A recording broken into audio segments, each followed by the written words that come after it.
Pernahkah kamu melihat bambu kuning ditanam di depan rumah atau sudut pekarangan? Ternyata, menurut primbon Jawa, tanaman ini bukan sekadar hiasan biasa.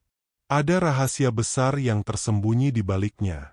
Bisa jadi pelindung rumah dari energi negatif, bahkan pembuka pintu rezeki. Halo teman-teman semua, selamat datang kembali di channel Laras Sukerta.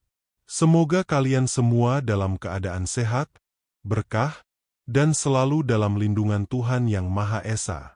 Sebelum lanjut ke isi video, jangan lupa ya untuk like, komen, dan subscribe channel ini, agar kami semakin semangat menyajikan konten penuh makna dan penuh inspirasi budaya Nusantara. Di balik batang bambu kuning yang tampak sederhana, tersimpan segudang makna dalam tradisi leluhur kita, khususnya dalam primbon Jawa. Bambu kuning dipercaya memiliki kekuatan gaib yang bisa memberikan perlindungan, menolak bala, dan bahkan mendatangkan keberuntungan. Tapi, bagaimana sebenarnya pandangan primbon Jawa terhadap bambu kuning ini? Yuk, tonton video ini sampai habis. Jangan di-skip ya, karena di akhir video akan dibongkar cara tepat memanfaatkan bambu kuning menurut petuah leluhur. 1. Apa itu bambu kuning dalam pandangan primbon Jawa? Bambu kuning, atau dalam bahasa Jawa disebut pring kuning, merupakan salah satu jenis bambu yang secara fisik tampak berbeda dari jenis bambu lainnya karena batangnya yang berwarna kuning keemasan. Namun lebih dari sekadar keunikan warna, bambu kuning menyimpan makna mendalam dalam tradisi dan kepercayaan masyarakat Jawa, terutama dalam kitab primbon. Dalam primbon Jawa, bambu kuning dianggap sebagai simbol kekuatan spiritual dan keseimbangan antara alam nyata dan alam gaib.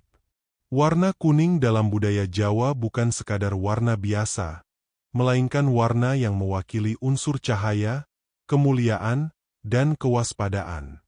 Maka tak heran, tanaman ini sering dijadikan sebagai penanda bahwa rumah atau tempat tersebut memiliki perlindungan dari energi negatif. Leluhur Jawa meyakini bahwa bambu kuning adalah tanaman yang memiliki ruh penjaga yang bersifat netral, namun bisa menjadi pelindung yang sangat kuat jika ditanam dan dirawat dengan niat baik. Tidak sedikit orang tua zaman dulu yang menanam bambu kuning di depan rumah atau di sisi tertentu dari pekarangan. Tujuannya bukan untuk keindahan saja, tetapi sebagai pagar gaib untuk menangkal gangguan tak kasat mata, termasuk ilmu hitam atau santet. Bambu kuning juga sering disebut dalam berbagai kitab primbon sebagai salah satu jenis tanaman yang memiliki aura tinggi. Bahkan, dalam beberapa kepercayaan spiritual Jawa, bambu kuning diyakini dapat merespons keadaan emosional dan niat batin dari orang yang merawatnya. Jika pemiliknya tulus dan bersih hatinya, maka tanaman ini akan tumbuh subur dan kuat. Namun jika disalahgunakan atau ditanam dengan niat buruk, konon bisa menjadi sumber petaka. Dengan begitu banyak kepercayaan dan simbolisme yang melekat padanya, tak heran jika bambu kuning dianggap lebih dari sekadar tanaman biasa. Ia menjadi bagian dari kearifan lokal yang diwariskan turun-temurun, dan hingga kini masih dihormati oleh banyak kalangan, terutama mereka yang masih memegang teguh nilai-nilai budaya dan spiritual Jawa. 2. Penangkal energi negatif dan santet. Dalam tradisi spiritual masyarakat Jawa, keberadaan energi negatif sangat diakini. Energi ini bisa datang dari berbagai sumber, bisa karena amarah, dendam, aura iri hati, hingga kiriman santet atau ilmu hitam dari orang lain. Dalam kondisi seperti ini, masyarakat Jawa kuno tak hanya mengandalkan doa dan ritual, tetapi juga memanfaatkan tanaman tertentu sebagai media penangkal. Salah satu yang paling dipercaya adalah bambu kuning. Menurut primbon Jawa, bambu kuning memiliki getaran energi alami yang sangat kuat. Ia dianggap mampu menyerap, mengalihkan, bahkan menetralisir gelombang energi negatif yang tidak terlihat oleh mata. Oleh sebab itu, tak sedikit rumah-rumah di Jawa, terutama di desa-desa, menanam bambu kuning di depan gerbang atau di sudut halaman yang dipercaya menjadi jalur masuknya energi jahat. Banyak orang tua dulu percaya bahwa jika seseorang menaruh santet ke rumah, maka getaran energi negatif dari ilmu tersebut akan ditangkap dan diserap oleh bambu kuning sebelum sempat menyentuh penghuni rumah. Hal ini membuat bambu kuning dikenal sebagai penjaga tak terlihat, pelindung halus yang bekerja secara diam-diam namun efektif. Beberapa dukun atau orang pintar juga kerap menyarankan bambu kuning sebagai media untuk mengunci rumah dari gangguan gaib. Bahkan, ada tradisi tertentu yang menggunakan potongan kecil batang bambu kuning untuk dijadikan jimat pelindung tubuh. Caranya pun tidak sembarangan. Biasanya harus diambil saat malam-malam tertentu, seperti malam Jumat Kliwon atau malam Selasa Legi, lalu diritualkan dengan bacaan doa dan laku puasa. Namun yang perlu diingat, kekuatan bambu kuning dalam primbon bukan bersifat magis seperti dalam film, melainkan sebagai perantara, sebuah simbol harmonisasi manusia dengan alam. Saat seseorang menanam bambu kuning dengan niat baik, bersih hati, dan tujuan perlindungan, maka kekuatan spiritual tanaman ini dipercaya akan aktif secara alami, bukan karena sihir, melainkan karena restu alam semesta. Tak heran jika hingga kini, banyak orang masih percaya bahwa bambu kuning bukan sekadar tanaman, melainkan pagar gaib yang menjaga dari mara bahaya yang tak tampak. 3. Media pengobatan spiritual. Bambu kuning bukan hanya dikenal sebagai tanaman penangkal santet, tetapi juga dipercaya sebagai media pengobatan spiritual dalam tradisi masyarakat Jawa. Keyakinan ini sudah ada sejak zaman leluhur dan masih dijaga hingga kini, terutama di kalangan orang tua yang memegang erat budaya kejawen. Dalam dunia pengobatan spiritual, bambu kuning dipercaya memiliki daya pembersih yang mampu menyerap aura buruk dan menetralisir gangguan tak kasat mata yang berdampak pada kesehatan fisik maupun batin. Di beberapa daerah Jawa, terutama di pedesaan yang masih menjaga adat, bambu kuning sering dijadikan bahan utama untuk membuat ramuan atau air rendaman khusus. Caranya, daun bambu kuning direndam dalam air bersih, lalu dibacakan doa-doa tertentu, biasanya berupa ayat suci, doa pengasihan, atau mantra penyeimbang energi. Air rendaman ini kemudian digunakan untuk mandi atau membasuh bagian tubuh tertentu yang diakini terkena gangguan gaib, seperti sakit kepala yang tak kunjung sembuh, tubuh lemas tanpa sebab, atau perasaan gelisah yang terus-menerus. Tak jarang juga, batang bambu kuning dipotong kecil dan dijadikan semacam minyak pelet spiritual. Dalam praktiknya, potongan itu direndam bersama minyak kelapa murni dan dibacakan doa-doa selama beberapa malam. Minyak tersebut dipercaya bisa digunakan untuk mengobati seseorang yang kerasukan atau mengalami gangguan batin berat. Bahkan dalam kasus tertentu, orang pintar atau dukun spiritual Jawa akan menggunakan bambu kuning sebagai alat pemindah penyakit. Misalnya, seseorang yang diakini terkena gangguan jin atau kiriman negatif akan diminta duduk menghadap tanaman bambu kuning atau memegang batangnya. Tujuannya agar energi buruk dalam tubuh berpindah dan diserap oleh tanaman tersebut.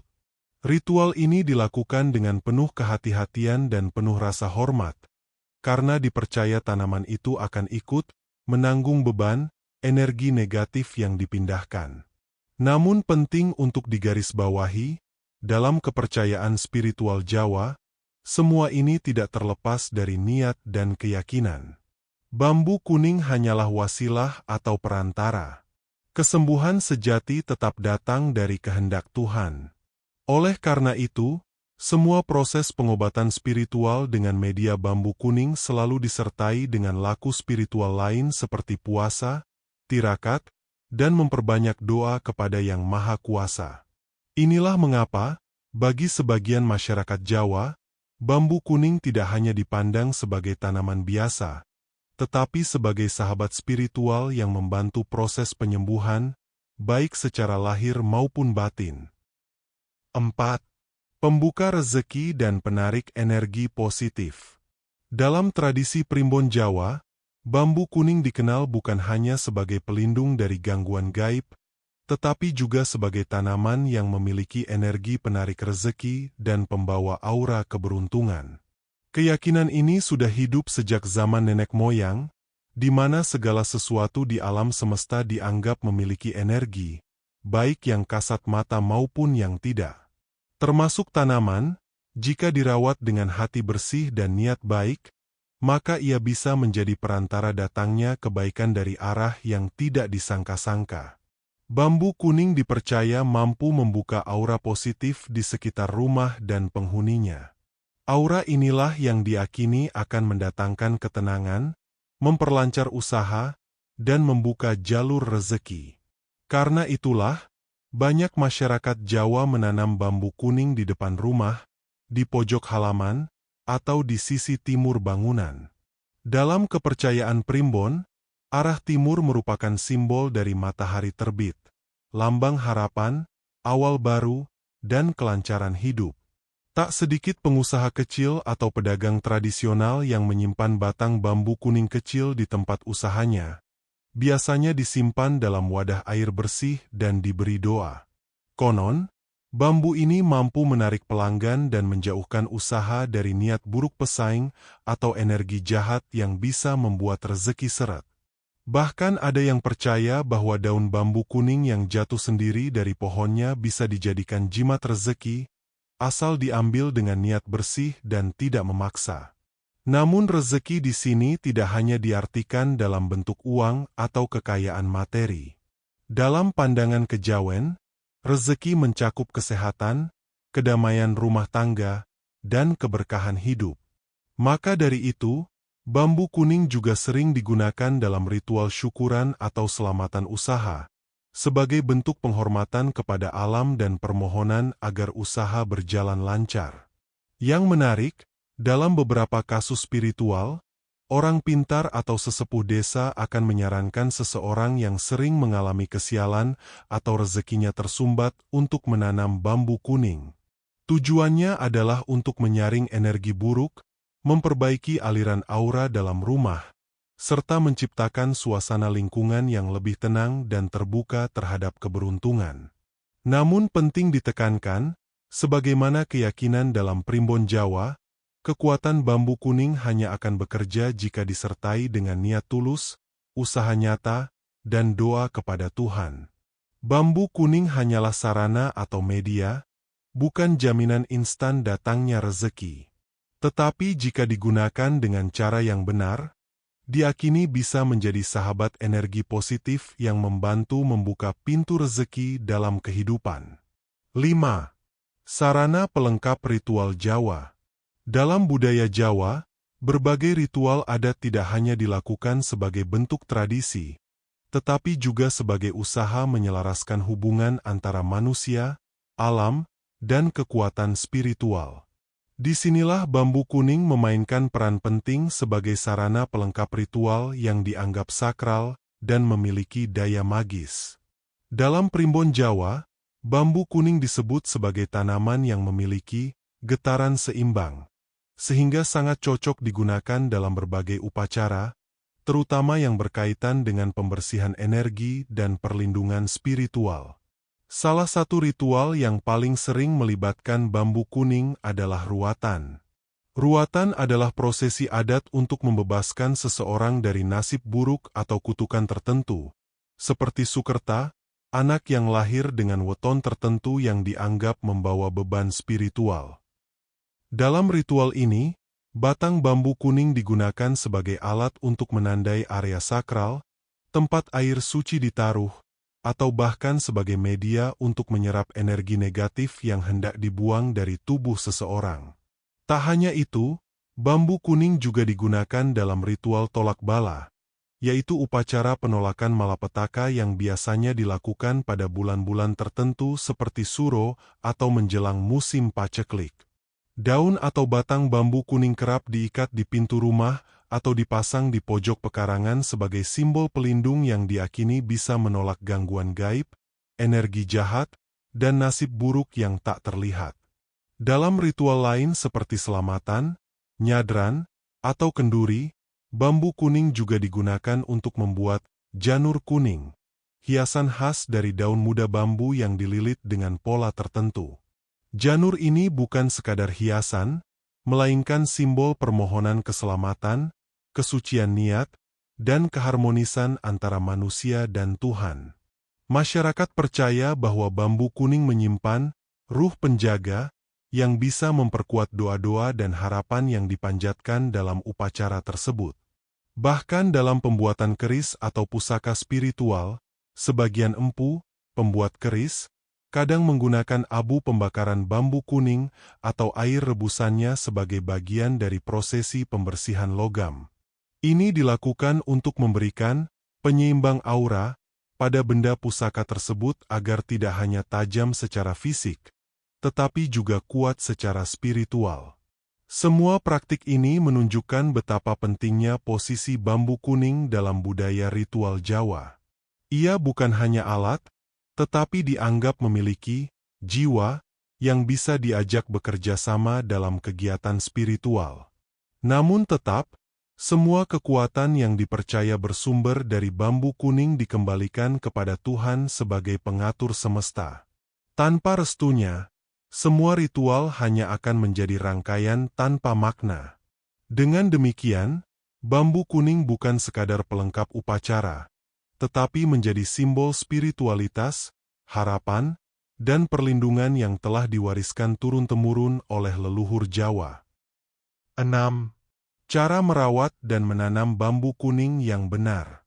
Bambu kuning, sebagai tanaman yang syarat makna spiritual dalam primbon Jawa, tidak bisa diperlakukan seperti tanaman hias biasa. Masyarakat Jawa meyakini bahwa cara menanam dan merawat bambu kuning akan sangat memengaruhi kekuatan energi yang dipancarkannya. Jika dilakukan dengan niat baik, waktu yang tepat, serta tata cara yang benar, bambu kuning dipercaya akan memberikan perlindungan, kelancaran rezeki, dan ketenangan batin kepada pemiliknya. Menurut primbon Jawa, waktu paling baik untuk menanam bambu kuning adalah pada malam Jumat Kliwon atau Selasa Wage, 2 hari yang diakini memiliki kekuatan spiritual tinggi. Penanaman sebaiknya dilakukan setelah salat maghrib atau tengah malam, dalam keadaan hati tenang dan bersih. Sebelum menanam, disarankan membaca doa atau mantra sesuai keyakinan masing-masing, sebagai simbol bahwa kita meminta izin kepada alam dan Sang Pencipta untuk memelihara energi dari tanaman ini.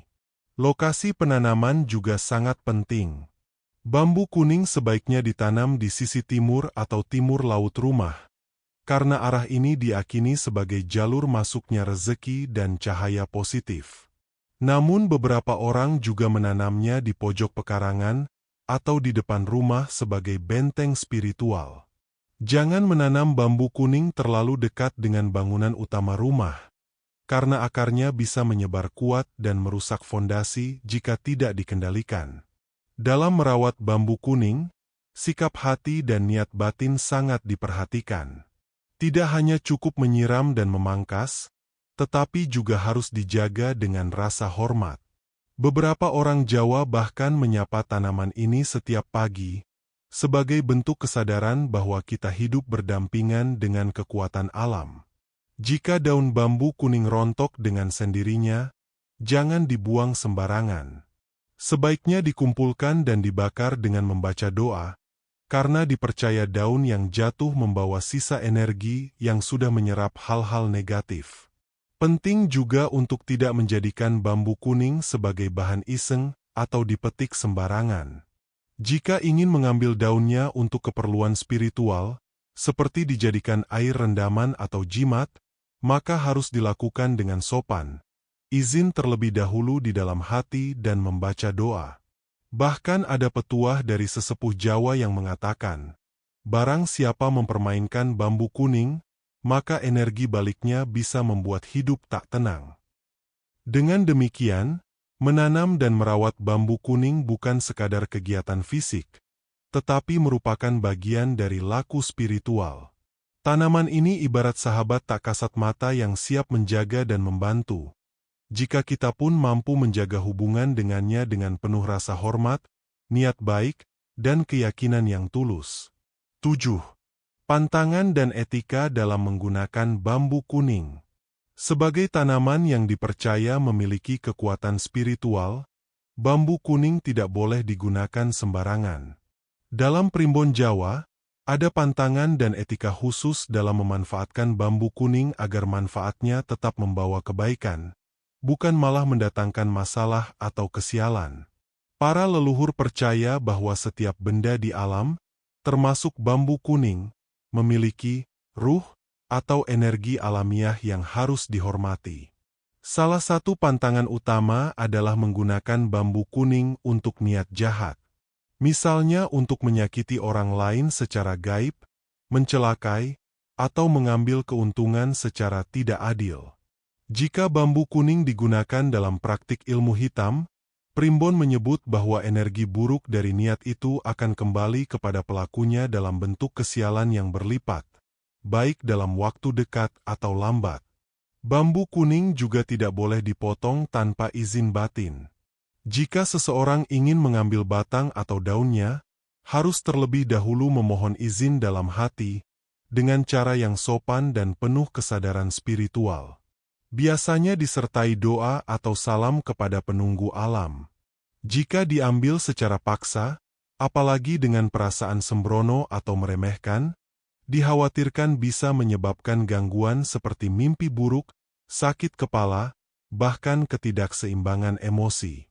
Dalam beberapa kasus, orang yang sembarangan mempermainkan bambu kuning, misalnya menertawakannya, menginjak daunnya, atau menggunakannya sebagai alat mainan, dikatakan akan mengalami hal-hal aneh. Masyarakat Jawa menyebut ini sebagai bentuk teguran dari energi penjaga tanaman tersebut. Etika lainnya adalah tidak membuang sisa bambu sembarangan, terutama bagian yang sudah digunakan untuk ritual atau pengobatan. Potongan bambu yang sudah dipakai sebaiknya dibakar atau dikubur di tempat yang bersih, sambil membaca doa agar energi negatif yang mungkin terserap bisa benar-benar luruh bersama tanah. Selain itu, bambu kuning juga tidak boleh dijadikan pajangan semata tanpa ada niat merawat. Tanaman ini bukan sekadar hiasan, tetapi bagian dari energi hidup. Menelantarkan atau membiarkannya mati tanpa perawatan dianggap sebagai bentuk tidak menghargai alam, yang bisa berimbas pada keseimbangan energi di sekitar rumah. Secara keseluruhan, bambu kuning adalah simbol dari niat, kesadaran, dan keseimbangan. Jika kita memperlakukannya dengan hormat dan menggunakannya untuk tujuan baik, maka energi positif akan mengalir dan melindungi. Namun jika disalahgunakan, maka dampaknya bisa menjadi bumerang. Seperti kata pepatah Jawa, sing nampa berkah iku sing ngajeni, sing oleh bala iku sing sakkarepe dewe. Dengan memahami pantangan dan etika ini, kita tak hanya menjaga diri dari hal-hal buruk, tapi juga melestarikan nilai-nilai kearifan lokal yang diwariskan secara turun-temurun oleh leluhur. Itulah tadi penjelasan tentang khasiat bambu kuning menurut Primbon Jawa. Semoga bisa menambah wawasan kamu tentang budaya dan warisan spiritual leluhur Nusantara. Kalau kamu punya pengalaman atau cerita mistis seputar bambu kuning, tuliskan di kolom komentar ya. Jangan lupa untuk like, komen, dan subscribe agar kamu tidak ketinggalan konten menarik lainnya seputar tradisi dan spiritual Nusantara. Sampai jumpa di video berikutnya.